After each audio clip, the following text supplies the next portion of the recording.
Hello കൂട്ടുകാരെ, ഇന്ന് നമുക്ക് മൂലി ഉണ്ടാക്കാം. മൂലി എന്ന് പറഞ്ഞാൽ റാഡിഷ് എന്നാണ്. ഇതിന് മലയാളത്തിൽ ചിലപ്പം മുള്ളങ്കി എന്നും പറയുന്നുണ്ടെന്ന് തോന്നുന്നേ. ഇതാണ് ഇതിന്റെ പിക്ചർ ഞാൻ ഇട്ടിട്ടുണ്ട്. ഇത് ഞാൻ ചെറുതായിട്ട് കട്ട് ചെയ്ത് 3 എണ്ണമായിരുന്നു. ഇതിന്റെ ഇല ഉണ്ടായിരുന്നു, ഇല ചെറുതായിട്ട് മുറിച്ചിട്ടുണ്ട്. ഇതിന് ആവശ്യമായ ഇല കണ്ടോ, ഇത് ഞാൻ എങ്ങനെയാ മുറിച്ചിരിക്കുന്നത്, ഇത് ഇങ്ങനെയാണ് മുറിച്ചിരിക്കുന്നത് കേട്ടോ. ചെറുതായിട്ട് ഇത് മുറിക്കാൻ നല്ല എളുപ്പമാണ്. ഇതിന് വേണ്ട സാധനങ്ങൾ എന്ന് പറഞ്ഞാൽ ഒരു സവാള വലുത്, പിന്നെ 4 പച്ചമുളക്, എരിവുള്ളതാണെങ്കിൽ 4 എണ്ണം, അല്ലെങ്കിൽ കുറച്ചുകൂടെ കൂടുതൽ. ഇവിടെ ഞാൻ ചീനച്ചട്ടിയിൽ ഒരു 2 സ്പൂണ് എണ്ണ ഒഴിച്ചിട്ടുണ്ട്. അധികം എണ്ണയുടെ ആവശ്യമില്ല കേട്ടോ. എണ്ണ ഒഴിച്ചിട്ടുണ്ട്. അപ്പം ഞാൻ ഈ ശകലം ജീരകവും ഒരു നുള്ള് കായം കൂടെ ഇടുകയാണ്. അപ്പൊ എണ്ണ ചൂടായി ഇരിപ്പുണ്ടായിരുന്നു. അപ്പൊ അതിനകത്തോട്ട് ഞാൻ അതിട്ടു. ഇനി നമുക്ക് ഇതിനകത്തോട്ട് ഞാൻ ഇതിനകത്ത് പറയാൻ മറന്നു പോയായിരുന്നു. ഞാൻ ഇതിനകത്ത് വെളുത്തുള്ളി ഇഞ്ചിയുടെ പേസ്റ്റ് ഇട്ടിട്ടുണ്ട്. വെളുത്തുള്ളി ഇഞ്ചി പേസ്റ്റ് ഞാനൊന്ന് ജസ്റ്റ് ഒന്ന് വഴറ്റി ഇട്ടിട്ടുണ്ടായിരുന്നു. അപ്പം അതല്ലെങ്കിൽ നമ്മൾ വെളുത്തുള്ളി ചെറുതായിട്ട് മുറിച്ച് ഇടാം നമുക്ക്. ഞാൻ എൻ്റെ കയ്യിൽ പേസ്റ്റ് ആയതുകൊണ്ട് ഞാനതൊന്ന് വഴറ്റി വെച്ചിട്ടുണ്ടായിരുന്നു. അതിനകത്തോട്ടാണ് സവാള ഇട്ടത്. സവാളയും പച്ചമുളകും ഞാൻ ഇട്ടു. അത് ചെറുതായിട്ടൊന്ന് വഴന്ന് വന്നു കഴിയുമ്പോൾ, ഒത്തിരി അങ്ങ് വേണ്ട, ഒത്തിരി വഴത്തണ്ട, അന്നപ്പത്തേനും നമ്മൾ മൂലി ഇതിനകത്തോട്ട് ഇട്ട് കേട്ടോ. ഈ ഇലയല്ല, മൂലി ആദ്യം ഇട്ടു. അതൊന്ന് വഴത്തിയിട്ട് ഇളക്കി കൊടുത്തുകൊണ്ടിരിക്കണം കേട്ടോ.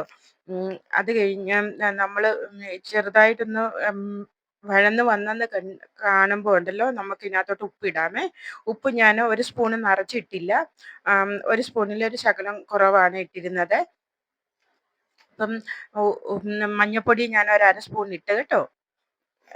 രണ്ടും കൂടി ഇട്ടിട്ട് നമുക്കൊന്ന് ഇളക്കി കൊടുക്കാം. ഇതിന് മുളക് പൊടി ഇടുന്നില്ല. മുളക് പൊടി ഇട്ടും തക്കാളിക്ക് ഇട്ടും നമുക്ക് ഉണ്ടാക്കാൻ പറ്റും, പക്ഷെ ഞാൻ ഇതിനകത്ത് ഇടുന്നില്ല. അപ്പം തക്കാളിക്ക് ഇടുമ്പോൾ നമ്മൾ ഈ ഇല ഇടാത്തതായിരിക്കണേ, എന്നാലേ ടേസ്റ്റ് വരത്തുള്ളേ. അല്ലെങ്കിൽ ഇല ഇടുവാണെങ്കിൽ തക്കാളിക്ക് ഇടരുത്. അപ്പം ഞാൻ ഇതിൻ്റെ ഇലയും കൂടെ ഇതിൻ്റെ കൂടെ അങ്ങ് ചേർത്ത്. ഇത് ഉണ്ടാക്കാൻ വളരെ എളുപ്പമാണ്, പിന്നെ നല്ല ടേസ്റ്റുമാണ്. നമ്മൾ ചപ്പാത്തിയുടെയും ചോറിൻ്റെയും ഒക്കെ കൂടെ കഴിക്കാൻ നമുക്ക് നല്ല എളുപ്പമാണ്, നല്ല ടേസ്റ്റാണ് കേട്ടോ. ഇത് നമ്മുടെ നാട്ടിലൊക്കെ ഉണ്ടാക്കുന്നുണ്ടോ എന്നൊന്നും എനിക്കറിയില്ല.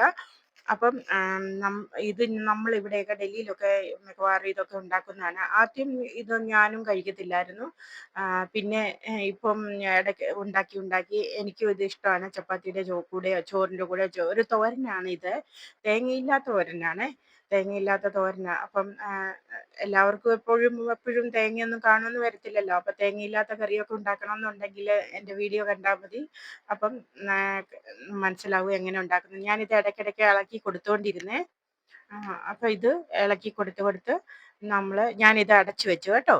അടച്ചു വെച്ചിട്ട് ഇത് നമ്മൾ അധിക സമയമൊന്നുമില്ല, 5-10 മിനിറ്റ് കൊണ്ട് റെഡി ആവുന്ന ഒരു കറിയാണിത്. അപ്പം അടച്ചു വെച്ചിട്ട് നമ്മൾ ഇടയ്ക്കിടയ്ക്ക് ഒന്ന് ഇളക്കി കൊടുക്കണേ.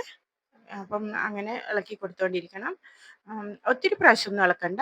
ഇതിനകത്ത് ഒരു പിന്നെ പെട്ടെന്ന് കരിഞ്ഞു പിടിക്കുന്ന ഒരു സാധനമല്ല ഇത്. അപ്പം നമ്മൾ 1-2 വട്ടം ഇളക്കി കൊടുത്താൽ മതി, പെട്ടെന്ന് വേകുകയും ചെയ്യും. അപ്പം അത് നമ്മൾ വെന്ത് കഴിയുമ്പം ഇവിടെ നമ്മുടെ ഇടയ്ക്കിടയ്ക്ക് ഞാൻ ഇളക്കി കൊടുത്തിരുന്നു, എങ്കിലും പെട്ടെന്ന് റെഡിയാകും. മൂലി റെഡി ആയിട്ടുണ്ട്. ഓക്കെ, ഞാനിവിടെ ഗ്യാസ് നിർത്തി വെച്ചേ. ഇവിടെ നമ്മുടെ മൂലി തോരൻ വെച്ചത് റെഡി ആയിട്ടുണ്ട്. എല്ലാവർക്കും ഇഷ്ടപ്പെട്ടെങ്കിൽ ലൈക്ക്, ഷെയർ, സബ്സ്ക്രൈബ് ചെയ്യാൻ മറക്കരുത്. ഇനിയും പുതിയൊരു വീഡിയോയുമായി എത്തുന്നത് വരെ ഓക്കെ, ബൈ ബൈ.